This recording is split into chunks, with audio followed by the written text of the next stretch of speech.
Good afternoon, ladies and gentlemen, and welcome to another edition of The Democratic View. I'm the hostess, and my name is Phyllis Italiano. And with me today, I have I would call him a former LTV employee. Sure, you could call me that. All right, and a man who's very involved in something that we all hear about and read about, but may not know too much about it, and that's called Soldier's Ride. So the man's name is Matt Hindra, and he's going to tell us all about, first of all, who he is and where he comes from. Well, first, thank you so much for having me on your show, Phyllis. Soldier Ride is a project that was started out here on Long Island. Before you start that, I want to know about you. Okay. Matt. Okay. Where are you born and raised, Matt? I was born in Manhattan. Lived in Manhattan until I started to go to school, and then we moved out here. So between Hampton Bays, Southampton, and East Hampton, I grew up. Eventually, I went to East Hampton High School, and that's when my parents settled out here in East Hampton. And they're still here, and I've moved away and come back and moved away and come back, but somehow I can't stay away permanently. So this is my home. I have the same disease. Yeah. So now I work out of Wainscott, so it's hard to leave. And did you ever go to any further training after East Hampton High School? Oh, of course. Yeah, I went to Marist College. I studied TV, radio, and film. Graduated in 1992. Moved to Manhattan. Tried to get into the TV business in Manhattan. Sort of jumped around from different jobs, one to the other. Wound up making a living in the banking industry. It's much easier in New York City than it is in TV. But eventually had enough of the banking industry, and I can't imagine why. And I came out to East Hampton for the summer. I ran into Fraser Doherty, who was the founder of LTV, Yes. and he offered me a job. And I stayed here for about 10 years working at LTV. Met my wife working here. Met some of my best friends working here. I still love the place. I still come in all the time. And Seth, who's the executive director here at LTV, and I are good friends. And Seth's helped me with lots of my projects over the years. And it's just a great relationship. And so basically you do a lot of filming, am I correct? Or taping, whatever? I do. I do two things. To make a living, I work on television commercials. I do a lot of late-night infomercials, things that most people don't particularly need to buy in their life. And you watch it, and they try to get you to buy two of something that you don't need. But my real passion is doing documentaries and doing art pieces. And unfortunately, there's not a lot of money to be made in doing documentaries and art pieces, so you have to supplement your income somehow.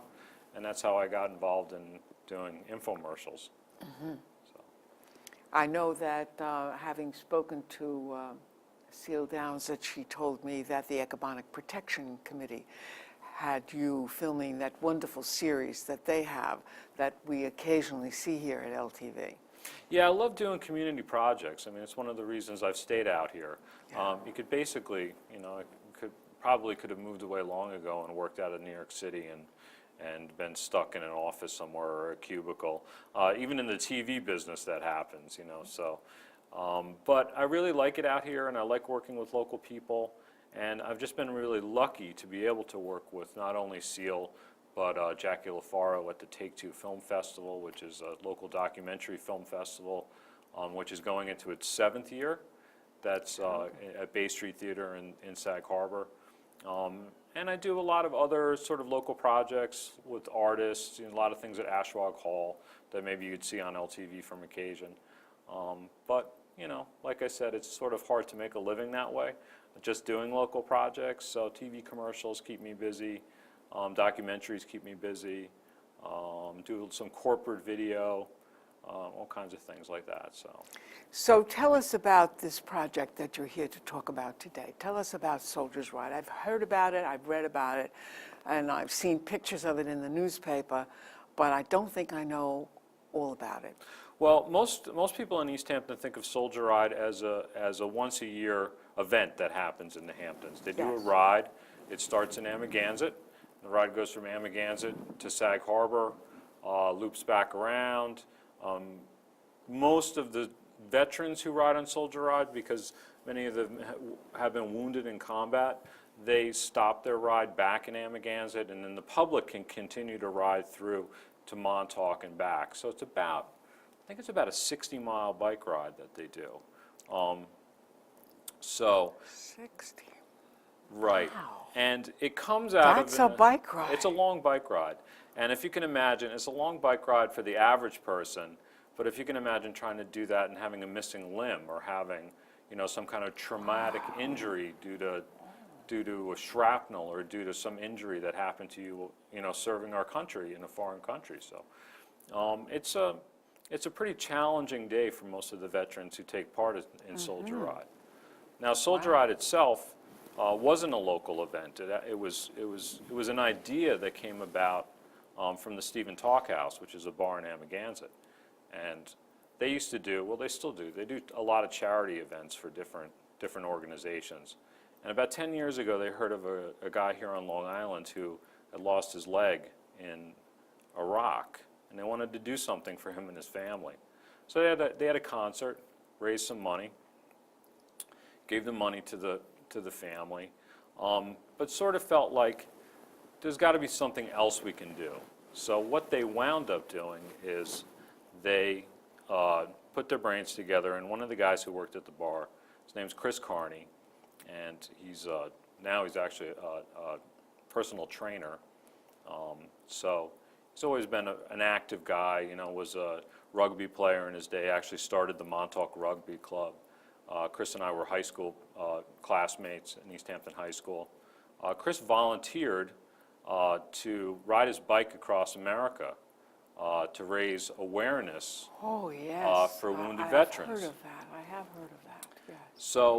So Chris, Peter Hornekamp, who at the time was the owner of the Stephen Talk House, and is still part owner of the Talk House, and Nick Krause, who's my partner in the documentary, started planning this cross-country bike trip.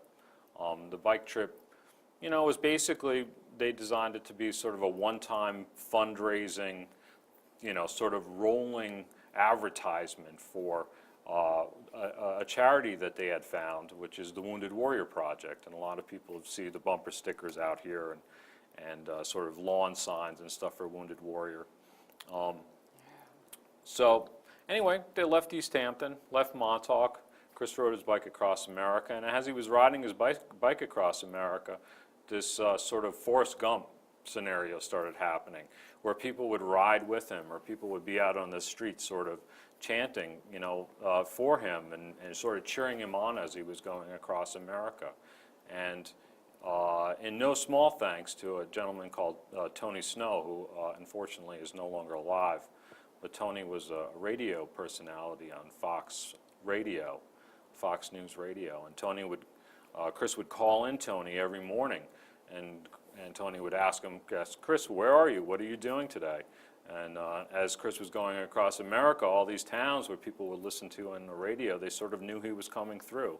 And small town newspapers started picking up on the story, and people followed him all the way across America. Wow, what a terrific story. That almost sounds like a movie. Well, yeah, in a lot of ways. And the great thing about the story as they were going across America, Chris caught the notice of a few wounded soldiers who were at the time in Walter Reed, and they had an idea that they wanted to join him on the ride. And they did wind up riding with him for 2 days in the middle of his ride, and also they rode with him on his last day as he was coming into California. And the two soldiers who rode with Chris that year, decided that they wanted to do a cross-country bike ride themselves. And that's really what became Soldier Ride, was when Chris Carney, who originally rode his bike across America, when the two soldiers joined him, one's name is Heath Calhoun and the other one is Ryan Kelly, and when they joined Chris on the next year's journey across America, that really started what we all know today as Soldier Ride. Is it soldier or soldiers? It's Soldier Ride. Soldier Ride. So, and the idea of Soldier Ride is really, it's a rehabilitative sporting event that helps soldiers who are recovering from injuries that they've got in war. So it's you know, it's a project that when you start meeting these guys and working with them and doing things, it sort of changes your life. Just spending time with people who have been through such incredible things in their life that none of us will ever really understand. As you know, I was never a soldier. The guys who started Soldier Ride, they weren't soldiers. So this, from a civilian perspective, to help these guys and see what they go through on a daily basis is an incredible eye-opening opportunity. I think more Americans need to know about that kind of thing and what people do go through who are defending our country, and maybe some wars that we probably shouldn't even have had, but that's another part of it. You know our Congressman Tim Bishop. I recently asked him at a forum that he had why there was such a backlog of claims at the Veterans Administration, and how a man's name I always have a problem, Senjiski, I think his name is the way you say it, who's now the new head, has sort of vowed to try to get through all of these claims, because there is an enormous backlog of claims from Iraq and Afghanistan. And Tim said that what would have happened in the past in other wars is that these guys who have now come home and are injured probably would have died. We didn't have the ability to keep these people alive and to reconstruct them as they are sometimes, as we do now. And that was the reason why we have such an enormous amount of claims that are going on in Afghanistan and Iraq. And I'm sure that some of the guys who show up for Soldier Ride and are these veterans who have been sort of injured and put together however they can to be able to carry on with their lives. Well, the truth of the matter is yeah, the ratio of soldiers who survive a traumatic injury nowadays is 4 or 5 times what it was during the Vietnam era. Yes, I know. And most of that is because of modern technology, and also because the way the military trains their soldiers today, because it's a non-volunteer force, as we all know. I mean, people are professional soldiers. So professional soldiers are trained how to, protect each other, how to treat each other in a traumatic situation, whereas a lot of times during voluntary force times, guys had to wait for a medic, they didn't really know what to do. Now everybody who's part of a force would know how to treat something to some degree, because they're very well trained that way. But one of the things that the guys that I've been working with have done to change the culture of finances when it comes to military guys who get hurt is that they've gone to the government and had a whole bunch of legislation passed that helps soldiers from the minute they get injured. So depending on your injury, it's sort of like an AFLAC policy. It's a traumatic injury policy that these guys have. So they get injured, they get a payout within 30 to 45 days. This is separate from their pension, separate from what Tim Bishop's talking about, or what you're talking about. Yeah, well, he was responding to a question that I had asked. So this is something that sort of has changed the culture in the last 10 years. A lot of the guys that are in the documentary that I'm working on sort of were the ones who started a lot of the legislation that has been passed since the war in Iraq and Afghanistan has started. There's been a huge evolution in the way we treat our soldiers, in the way I think they themselves look at themselves. They come back, there's a lot of infrastructure now in which they know that they can get help. All they have to do is, be open to it in a lot of ways. Organizations like the Wounded Warrior Project and sporting events like Soldier Ride. Soldier Ride by no means is the only event that goes on around America. First off, there are Soldier Rides in 16 different cities in America that happen throughout the year. My partner in the film right now is in San Diego doing a Soldier Ride on the West Coast. So there's constantly a Soldier Ride going on somewhere in America. At some point, they found that the cross-country Soldier Rides were great for, a few weeks, It gained a lot of momentum. They raised money doing it. But the truth of the matter is you can only help a small amount of people in those 6 weeks. By bringing the Soldier Ride to the towns where the soldiers live and work, and letting them get out into the communities that they served and went to war to protect, that sort of changed the whole dynamic of how people treat soldiers coming home from war. I hope so. Well, I've seen it myself. It's amazing when you go on these Soldier Rides and you go out and there's 1,000 people riding alongside these veterans. And the way the community comes out to just sort of, even just at a water stop, and people will come out to thank the soldiers, will come out to sort of greet them. And the idea of just getting them out of their house, because I think that's something that really, during the Vietnam times, guys came home and hid in their home in a lot of ways. They didn't want to talk about what happened to them. They just sort of, buried it in a closet somewhere, honestly. Nowadays, Well, part of that was because of the reception that they received when they did get home. Of course, yeah. It was a horror. Right. People blamed them for the war, which of course was not true at all. It was not their fault that they were there. Obviously, there was some politicking that went on, and that's how we got so deeply involved. Our guy who leads our East End veterans is a veteran of the Vietnam War, and talks very strongly about what his experiences were. And they are horrors. They are really horrible. I really, and I think any guy who goes through, or gal who goes through our service and stuff, should be really treated with great respect and helped to come back into the reality of life here. And because we all know that suicide is also a very big problem among, with PTSD among veterans.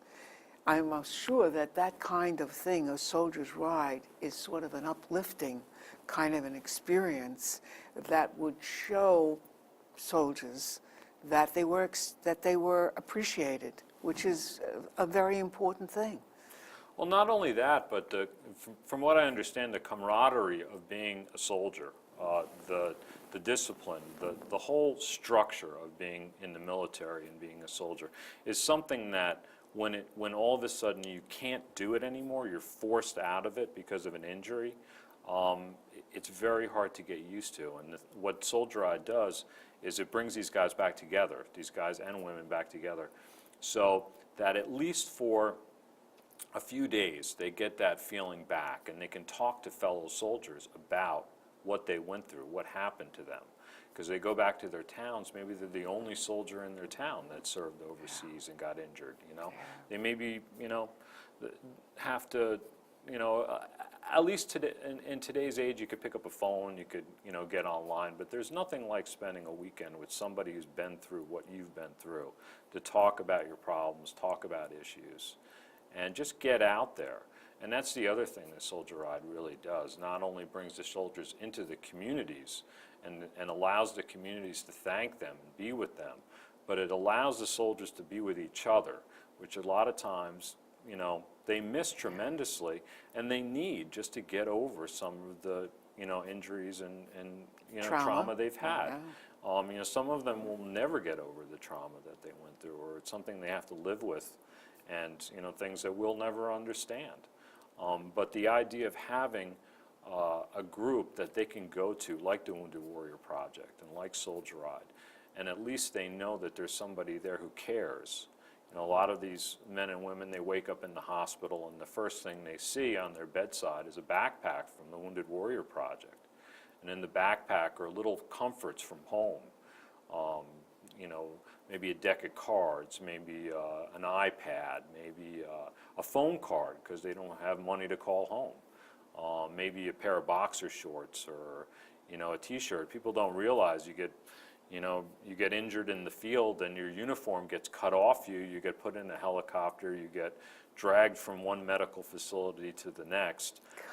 They get incredible, you know, state-of-the-art medical attention from some of the best doctors in the world, but they don't get a lot of the little comfort items that you and I think of as, you know, what we would want if we were in the hospital. Wouldn't you like to have a clean t-shirt? Wouldn't you like to have, you know, a clean pair of socks? Well, unfortunately, all their gear has been left somewhere in Iraq, you know, and it may take, you know, number one thing, get them to a place, get them, you know, stabilized, get them into whatever operating room they need to be in. All that other stuff is very secondary, you know. So, so where does it start here, and when is it going to take place? Do you know? Yeah, I just looked it up. The New York Soldier Ride starts July 15th. Now that's in New York City it starts, and it gradually makes its way out here. And if July 15th is Monday or Tuesday, I believe it's July 18th is Friday evening, and July 19th is Saturday. So the 18th and the 19th would be the days of the local Soldier Ride here in the Hamptons. Now we're actually going to be premiering the documentary that weekend here in Amagansett. So the local community will get a chance to see the documentary for the first time. It'll be its world premiere that weekend. And then it's going to go on tour with Soldier Ride around the country. Okay, and we are actually going to, at the end, during part of the show, we are going to show some of what you have been taping and see a little bit more about what happens during the course of the Soldier Ride. And by the way, if people want to donate to the Soldier Ride, there is a way to do that? There is a way to do it. You can go to soldierridemovie.com and just click on support the film. LTV is actually our fiscal sponsor, so that when you make a donation, you actually make it to LTV if you'd like a tax write-off. And we've worked out an arrangement with LTV to be our sponsor for the film.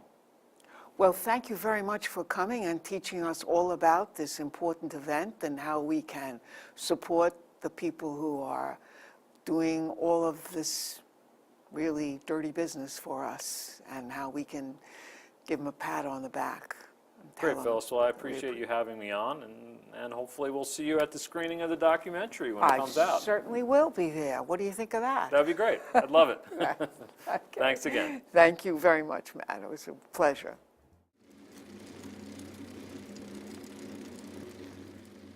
It was sort of like an urban legend, the riding across the country. Everyone knew someone who had done it, or someone's cousin who had done it, but no, I didn't know anyone directly.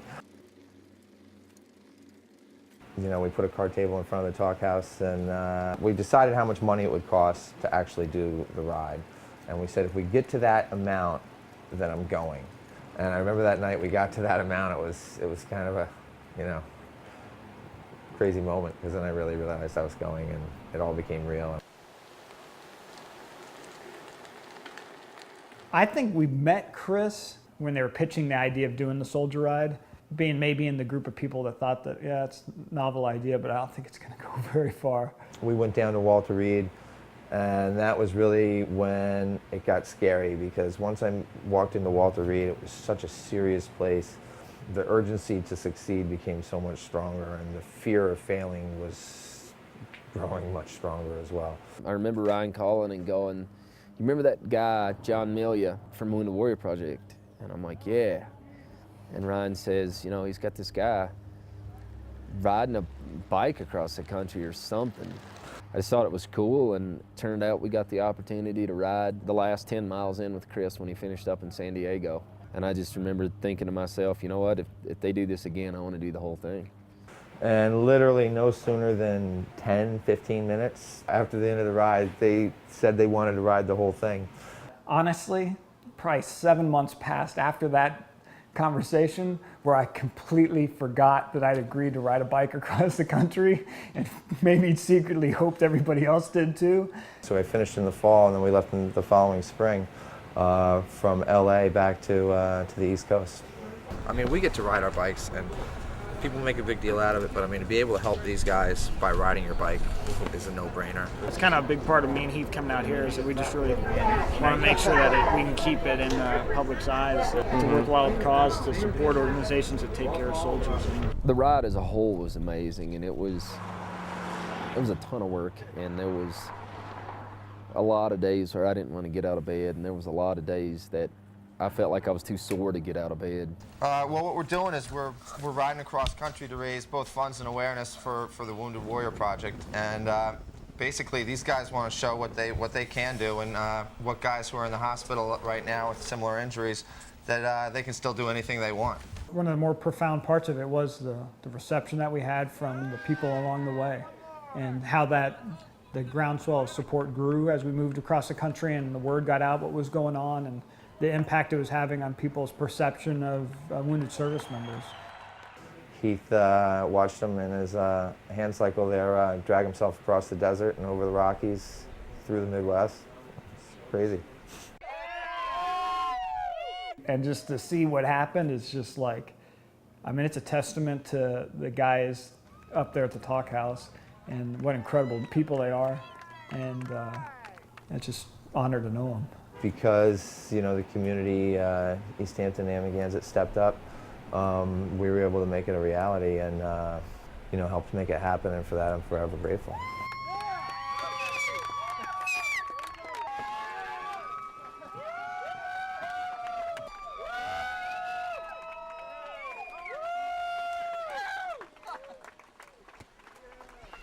We are currently taking tax-deductible contributions to help us with our goal of finishing this documentary in 2014. Please visit soldierridemovie.com and click on Support the Film to make a tax-deductible donation. Thank you for your support.